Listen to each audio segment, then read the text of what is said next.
सूर्य का बखान करती हैं ऋचाएं, और सूर्य से मिली अग्नि से ही शुरू होती है ऋग्वेद की पहली ऋचा अग्नि,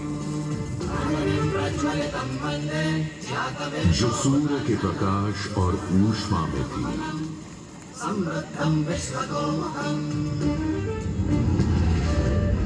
अग्नि, जो दावानल और ज्वालामुखी में प्रलयंकारी विध्वंसक के रूप में विद्यमान थी। अग्नि, जो चौखट पर पहरेदार तथा चूल्हे में एक मित्र के रूप में भी मौजूद थी।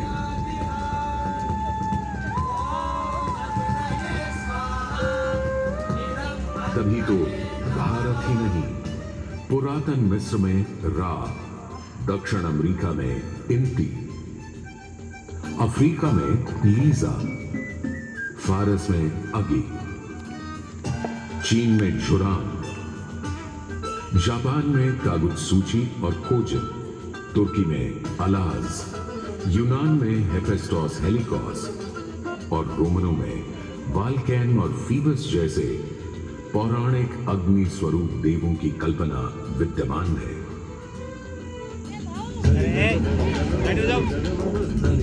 भारत में मान्यता है सूर्य ऋषि कश्यप और अदिति का पुत्र है। कहते हैं जब सूर्य की शादी विश्वकर्मा की पुत्री संजना से हुई तो संजना उसकी चमक से इतनी परेशान हो गई कि पिता विश्वकर्मा को छाया का निर्माण करना पड़ा, और तभी से चल रहा है सूरज की रोशनी के साथ धूप छांव का खेल। उन्होंने सूर्य के कुछ टुकड़े काटकर उसी से गढ़ दिए थे भगवान विष्णु का चक्र, शिव का त्रिशूल, कुबेर की गदा और कार्तिकेय का भाला। किंतु इतना होने के बाद भी सूर्य बिना रुके अपने 7 श्वेत अश्वों के रथ पर आरूढ़ आकाश की परिक्रमा करता ही रहता है, करता ही रहता है।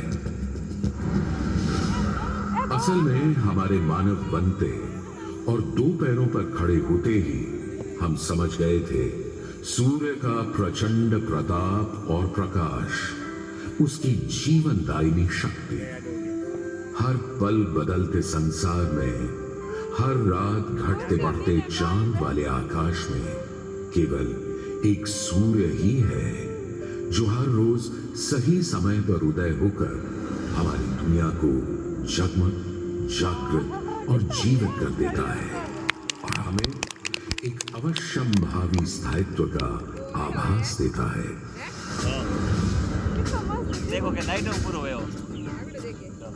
सूर्य से ही तो हमारी फसलें, फल, पक हमें भोजन देते हैं। सूर्य से ही तो हमें बादल और बारिश मिलती है। और सर्दियों में सूर्य जरा रूठा तो जीना दूभर हो जाता है। पेड़ों के पत्ते झड़ जाते हैं, वन्य जीवन गुप्त होकर लुप्त हो जाता है और पूरी दुनिया बेरंग सफेद हो जाती है।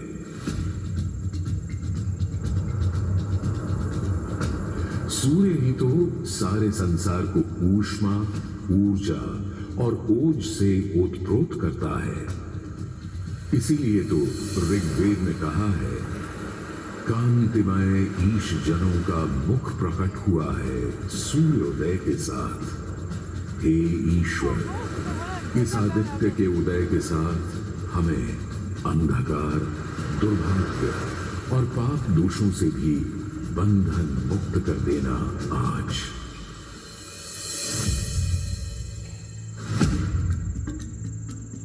और अगर ग्रहण के समय सूर्य कुछ क्षणों को लुप्त हो जाए तो सारे संसार में हाहाकार मच जाता है।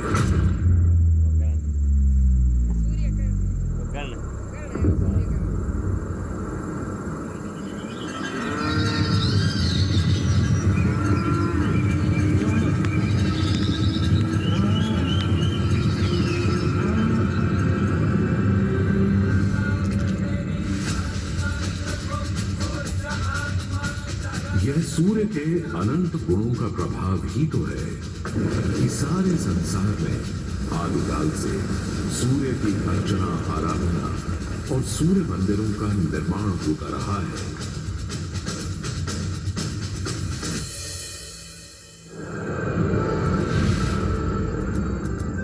दक्षिण अमेरिका के इंका काल के सूर्य उपासना स्तूप, मिस्र के रामसेस मंदिर परिसर में स्थित सूर्य मंदिर,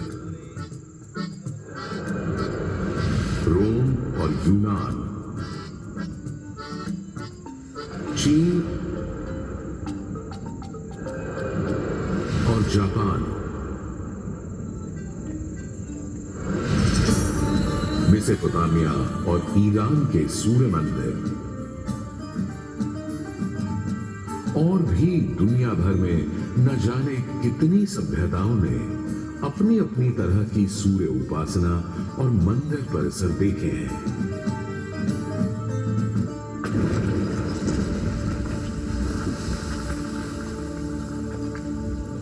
उत्तर में कश्मीर में बना मार्तंड मंदिर, जहां भारत भर के मंदिर परिसरों में सबसे विशाल है, तो पूर्व में ओडिशा का कोणार्क मंदिर सबसे वैभवशाली, पूर्वोत्तर में असम और मणिपुर के सुंदर सूर्य मंदिर देखते बनते हैं, तो दक्षिण में तमिलनाडु, केरल, कर्नाटक आदि के सूर्य मंडप अपनी अलग छटा रखते हैं। उधर उत्तराखंड, उत्तर प्रदेश, बिहार, मध्य प्रदेश, हरियाणा और हिमाचल में भी सूर्य मंदिरों की हार माला सी बनी है।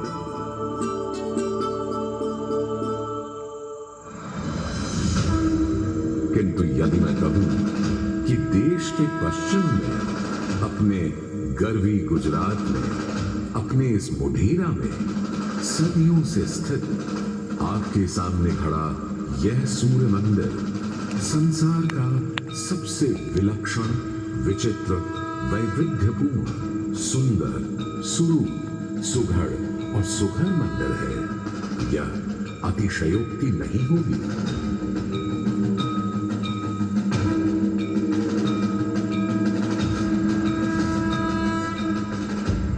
11वीं सदी में चालुक्य घराने के सूर्यवंशी सोलंकी सम्राट भीमदेव प्रथम ने तो यहां एक चमत्कार ही कर दिखाया।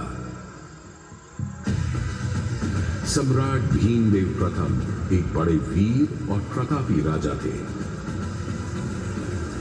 एक तरफ उन्होंने सोमनाथ का मंदिर तोड़ने वाले महमूद गजनवी से टक्कर ली और उसके तोड़े सोमनाथ को दोबारा से खड़ा किया,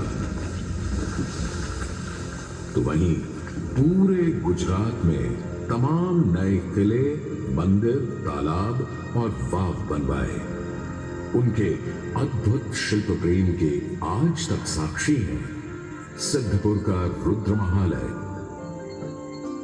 पाटन का सहस्त्रलिंग तालाब, आबू और देलवाड़ा के मंदिर। वहीं उनकी प्रिय पत्नी रानी उदयमती ने बनवाई थी रानी की वाव।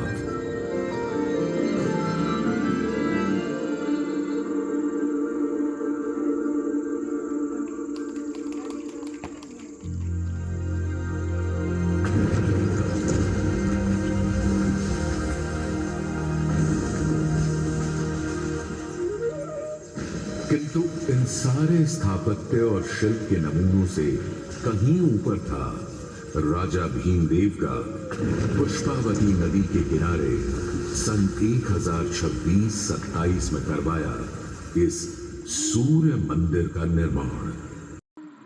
मेहसाणा से 20 किलोमीटर